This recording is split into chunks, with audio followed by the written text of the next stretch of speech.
Hello, kam jirtu fayyaa nagaa keessanii obboleewwan koo fayyuma keessanii jirtu isiniin jedha. Ani fayyaa nagaa kooti galata waaqayyo mee kam jirtu fayyaa keessanii. Har'a immoo dabbasaa isin irratti filachuuf hin dubbatinaa mee haadha koochi. Nasoo bira dhaabbachuun fe. Nageenyi waaqayyo araaruu waaqayyo bakka jirtan hundumaatti hunda keessanii faa baay'atu baga jiraattanii baga har'a geessanii isiniin jedha. Akkami mee rifeensi koo kun mee akkami naa bareede. Maan jiru jaartiin immoo maan jettu araboon jaartii biti maattiin salli maratte dhalaa dibachuun dhufee isiniin jedha. Waan isin gaafadhaan illee mee mala naa barbaada. Rifeensi kan koo caafii irraa fi jallisaa baay'ee mirxiidha. Bakki kunis shaggaadha. Walakkaa isaa kanatu asitti shiboona ilaate jechuudha isinitti mul'ata yaada. Bakka kana. Bakki kun hin jabaata inni dogu jechuudha wanti baatee dibe misgaanaa na dogu kun jechuudha sirriitti mul'atu laata kun as naa ilaalaame na argaartu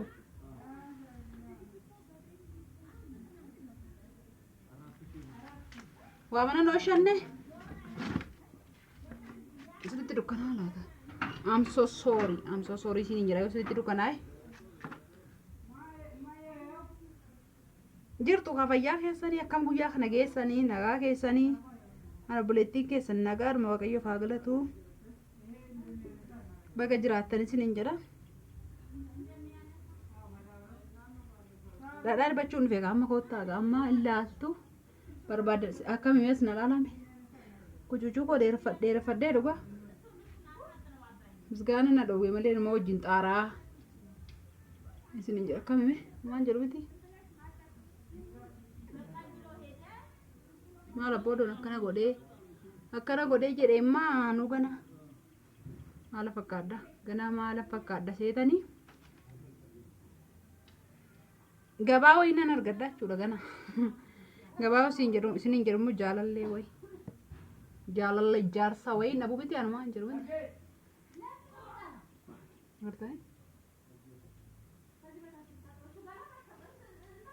rifeensa kana don tokkosiisee caafsaa muree mursiise baay'ee dasneera ture soorsaati shinaan jiru malee dhugaa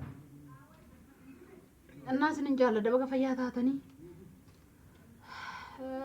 viidiyoo kan goon daawwattu garuu maaliif laayikiin gootanii akka nama bira ga'uuf laayikiin ikkoo achuma teessanii bar beektu silaa qubumatti tuttu malee waan kan biraa dhattanii fidanitti dabaltan hin jiru laayikii godhaa boo sheerii godhaa achi dhimma keessanii haa guddatu yuutuubiin koo laayikii godhaa sheerii godhaa nama biraatti haa darbu yoo achuma dhuguma beekuun nagar hammuma ilaaltan san ilaaluun keessan gaariidha waaqayyo isin haa eebbisu akkuma amantaa keessanitti eebbifamaa ilaaluun keessan shaggaadha garuu laayikiin gootanii namoonni hundi ilaaltan sunu isinitti hin tolle yoo ta'e amma koomintii naa waan hin balleessu koo nan barbaada gorsa keessan koomintii keessan isinis waan na gaafattan anis ni deebisaa waan hin jiruuf anis immoo waan wallaale natti maa tole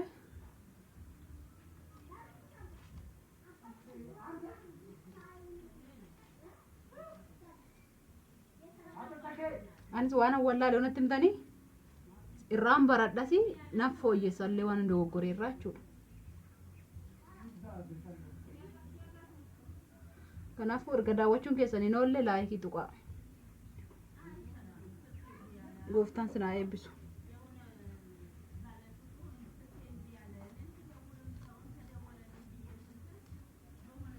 Maali isiniin jechuun har'a isin irratti wacuu isin dhumne waxii isinitti agarsiisan.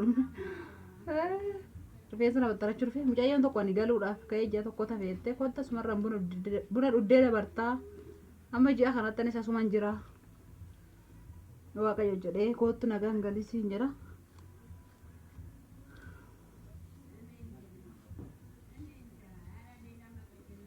Sinan jaalladha warra daawwadhaa warri isinitti tolu baate viidiyoon koo sinan hin godhate laakii godhuma tokkaati viidiyoo banaatuma dhiisaa deema silkii lafa godhate silaa waayifan kan madaamiiti.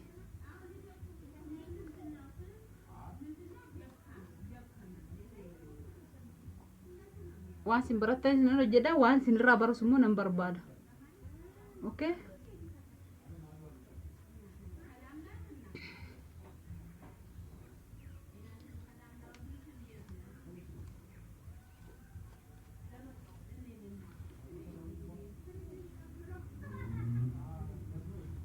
agartanii akkana godhee keessaa baxxaree raawwadheen itti mul'atu ta'e hin beeku shigar gaa baxxaree raawwadhee tan dibadhaa jechuudha. Qalliidha akkamii ayyarii jaarsi kun soorsaan dhufee nan nagahee malee ayyarii wayii nan argadhaa dhoowwaa jedhe jechuun rifeensumaa fi argattaa illee hin jedhinaani jechuun gabaan hin qabaas na laalaa hin jedhe yoo wayii.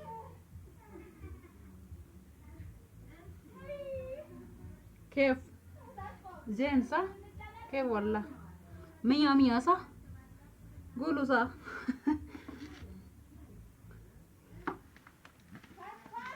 agartanii rifeensi kiyya duubarra na ila haphata iddoo kana jechuun hin gabaabatti bakka kanaaf hin gabaabatti hin beeku.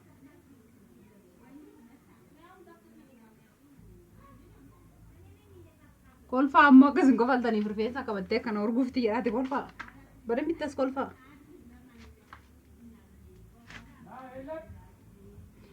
Sagalee alaa galaa jiruuf naaf galchaa isiniin jedha namni gibbii kee baay'ee waan jiruuf hin haasa'u. I'm so sorry bazaa'u gibu goora sorry. Yoo madaamiin si fuutee manaa baate achumaan goora sorry wayii naa galaa isiniin jedha. Kottaa qaama dhadhaa wajjin dibannaa. Kaballaa namaa lammeessuudhaan egaa dhadhaa lammeeffachuuf kan arras.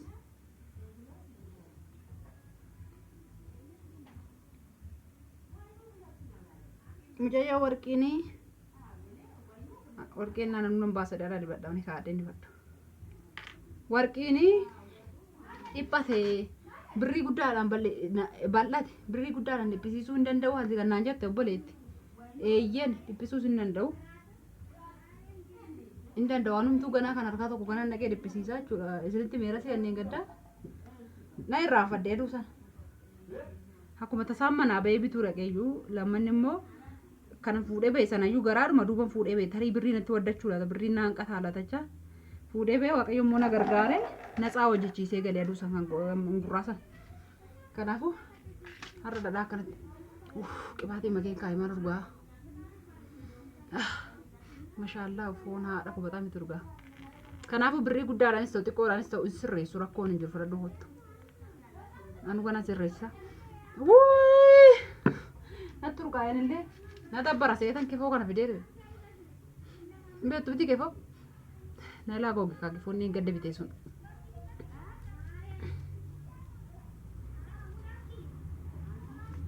illee dhadhaan kun na dabbara seen garuu qibaatii makeen kaa illeedha qibaatii dhugaa'uun na dabbara seen kifoo itti godhadhee beektu maaloo haadha koo gatariitti silaa annaffaa keessa buufamaa kifoon gitan gatti itti nagee dibadhaan gitanii gurraacha kana. Ifama naa godhaa sagalee alaa galaa jiru. Ati immoo obboleetti fidadhu kootu siin jedhan hojjechiifama. Akkasii jalaan geettaranne garuu bira dhaabbattee hojjechiiftaa hin danee maalati. Ayyoo okkee Yesuus keera. Akkasii jalaan geettaranne bira dhaabbeen hojjechiiseen akka isaan hin jijjiirrine la. Obboleettiin dhadhaa suuta dibadhoo baay'iftee fitti lagalagin jette sun immoo aduu sana hawwiidhuma waggaa meeqaan itti bahee akka carraa ta'e humna dhukkubee dhadhaan sun naafuun hojjennee of tamasgee maal namatti tola. Narrattuun hojjenne raafuu jechuun dhiigni kan kun hojjenne aduu sana dhadhaa sana yeroo sana ofirraa dhiqee odoo inni hin baqne waan tokko hin taane adiidhuma akka kanaan deebisee ofirraa dhiqee siin jedha dhugaa dubbachuuf na dhukkubee naan hojjenne kanaaf anarraa. Silaallee waan biraan dibachuu yaade har'a kanaafan isatti deebisuu dhufe. Silaa geeddaree dibachuuf abdiin qaba yookaan saabaan qaban ture maaliif yoonaan jettanii aduu sana naaf hin hojjenne ilaa na dhukkubee akkuma beektan warri fayyitee jettan warri sinjibila dhugeettan minaan jettan hin jirtu hin beektu. Isa dhugeera. Intini sudduutti dhiibbadde marfee jechuun haasaan dubbadhu immoo waan biraatti nan qabatinaan waan margeen dubbadha jechuun waan biraatti nan fudhatinaa isin hin jedhee obboleettii keessa waan hin dogoggorillee kan hin dubbatiin jedhaa malee achumaan marfee yoo dhiibbadde ofitti dhiibe of waraansiisee amma ammallee na dhukkubaa rodduu dhugaa isin hin jedha makkina waraanan sun amma madaaruma kee deddeebisanii waraanan ta'e waan isaan beeku jaarsa ho'innaa akkame marfee. Jaarsumaan beeku ta'e waan isaan wallaalee dhugaa isin jira jaarsi baay'ee dadhabaa wayii Hara tamasgeen har'allee hin bareeda. Mana hin bareedne aduu sana dhadhaan dibadhe. Adiidhuma isaan irra taa'e dhugaan siniin jedha. Akkuma adiin isaan irra taa'e sanatti an ofirraa dhiqee na dhukkube. Qufaa wajjin wal qabatee qoonqoon na bu'ee na jibbisiisedha. Dhichuma oo deebisee ofirratti bakka oggasuun ofirraa dhiqee. Naan hojjennee kanaaf amma dibataa hin jira. Maaliif hin dibaddaa tokko dhadhaan gaariidha. Rifeensaaf illee ija keessaniif illee yookaan ija keenyaaf illee rifeensaaf illee lammanni immoo qodaadhuma keenyaafuu gaariidha sammuu keenyaaf. Isinii galee warri dhadhaa jibbitan asumaan dibaddaa. Warri dhadhaa jibbitan baraa dhadhaan maaliif akka fayyadu ija keessaniif illee gaariidha. Rifeensa keessaniif illee gaariidha. Hin biqilchallee laafisa. Hin bareecha. Lammanni immoo qodaa keessaniif illee gaariidha. Sammuun keenya illee hin goggogu jechuudha.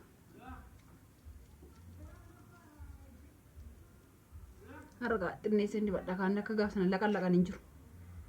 Ayyoo okkee.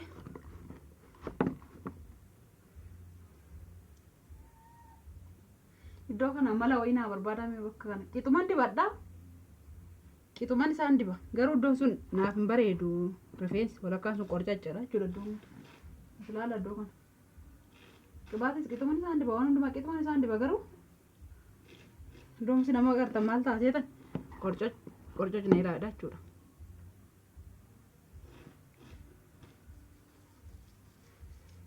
Rifeensa qophaphiidha waan ta'eef keessatti hin darba kamaa kan gubbaadhuma irra dibaara maaliif keessa ta'uun akkana godhee hin darba. Naaf keessa fixee egaa argitanii. Ayyoo naan gate dhanaa. Mammaa kun haadha balee dhanaa. Winni haalatiyyoo. Gua kana sina afaan koo banee qoosaa haadha kiyya maazirii kiyya ni dhukkubsatti. Asuma waaqayyo siif amaaru naan jedhaa. Kuma amantaa keessanitti haadha kiyya ni dhukkubaa jira. Yoon aare tirfii of hin jeequ jedheetanii dhaquudhaaf immoo haala yerichaa isinuu hin beektu. Sinitti himne icciitii wayii kana dura dubbisuu dhaqeetan torban sadan kana. Karaan rakkoo waan ta'e warri hamboo gadi taatan hin beektu. Warri geedoo jaajjii warri sayyoo hin beektu. Warri baabbichaa kun hin beektu mangadiin maal akka ta'e yookaan haalicha hin beektu. Dubbisuu dhaqeen mana doonga'iinan magaalatti waamee dubbisee biraa deebi'e kaleessa moonni qubareen itti dawwalanii waaqayyo siif haa fayyisu naan jedha. Haadha kiyya baay'een jaalladha. Amma kenni na godhee silkii irraa kana ta'uun seenaa baay'een jaalladha yookaan kaameraa irraa akkas ta'u bichaatti nan laalina ammaa kiyya baay'een jaalladha. Abbaa malee na guddiftee ana bichaa otoo hin taane nu ijoollee afur nutti dadhabdee nu guddiftee baay'een jaalladha haadha koo. Kanaafuu amma boo'ee sinittis boo'uu hin dhufne garuu waaqayyo immoo guddaadha fayyisaadha waan ta'eef seexanni abdii haa kutatu malee abdii kutachuu hin barbaanne. Kanaafan isa seexanna isaasu dhiise ani waan biraa hojjedha jechuudha bira ni galee suma siif haa fayyitu naan jedhaa. Nan jaalladhaan baay'ee warra haadha qabdan haadha keessa ammaa keessan jaalladha. Lama haa ta'u fi lama hin jirtu lama nuun dhalatanii isiniin jedha isinan jaalladha.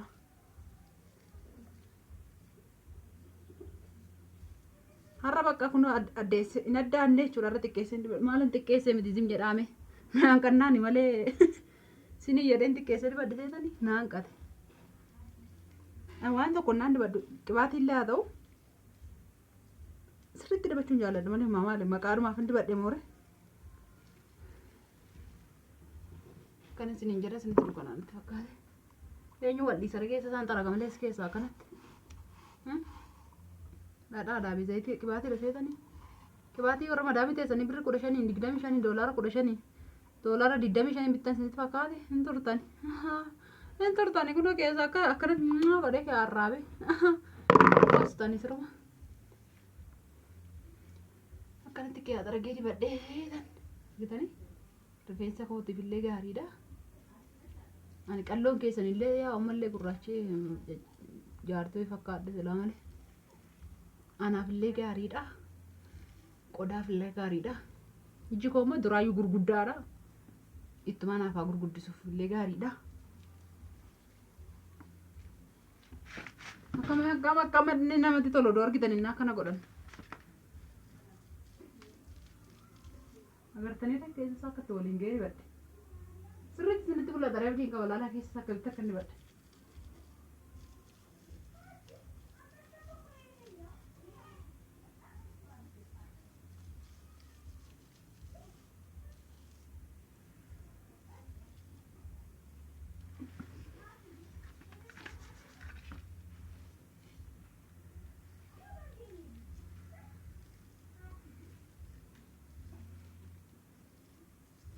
Badee xiqqaate har'a foon haadha kophaa irratti xiqqaatte.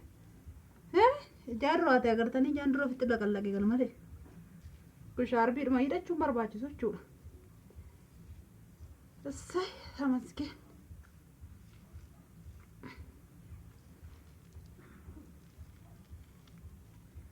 Amma inni qaddutti maal kan godhu beektu? Waaw! Hin qaba lakka macaafiittu. Xiqqaatuyyuu akka aduu sanaa hin addaanne malee. Shaggaa miti shaggaa birrii miti shaggaa miti shaggee birrii miti daran dandadadee dara di agartani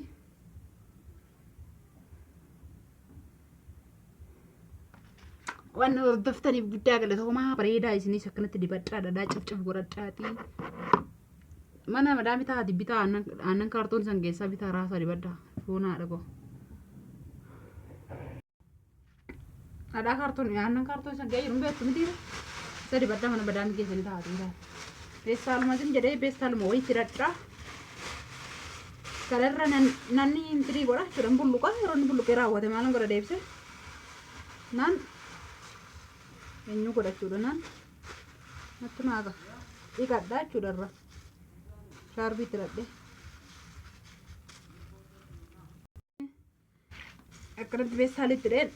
Vestali macam jadi tidak malif dirkam vestali rifeensa nyintishee mintishee gochuun noqon maaliif bada waan ta'eef shaarbii kana meeqa keessattuu yaadata shaarbii bara 2000 meeqa baate shaarbiin kun 2005 baate meeqan keessattuu yaadatame ammallee addisiin qaba nda'u lama jira tokko bakka jiru hin beeku malee jarqii keessa addisiin qaba qalloon keessa ammallee ergitanii inni dadhusiin uffadhusiin anumaa godhee hin beeku garuu.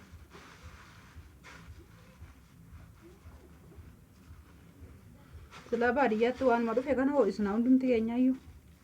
Wan mate. Bareechan ira dabale fajincur gode wan entani dadde. Tari mana nama dersa kabut. Yookaan immoo mana akkamiin jedhin jedha. Namni dhufuu danda'a. Tari keessummaa natti dhufuu danda'a jechuudha har'aan beekamu waan ta'eef. Abee akkanatti hin bareedaadha. Foon haadha koo. Kan bereda jarti, ani jarti dan, karena gue deh naraan kamu curah ke dadah teh. Asal tidak tuh malah kata ebet tuh mesti, ersain kabu etna. Dulu tak ada tidak nega badan, karena tidak lemi dikasih harbu makan. Kan mai curah. Asal tidak naik datang mana majaru, ersain kabu jalan ka. Ini gale. Waan hordoftaniif guddaa baay'een isiniin jaaladha. Nama maal hordoftanii waan keessanii silkii kana bantanii waan nama godhaaru kan hundumaa laaltaniif baay'ee isin jaaladha. Akkanatti waan barbaadde jechuun hin dandaasni galee waan madaalaa dibadde nutti fakkaatu kanan baafadha malee. Okay. Fakkaata meeqa shaffane waan ta'eef namni hin beeku jechuudha dhadhaa dibattee. Senan jaaladha amma viidiyoo kan biraa walitti deebinutti nageenyi isin biratti haafu.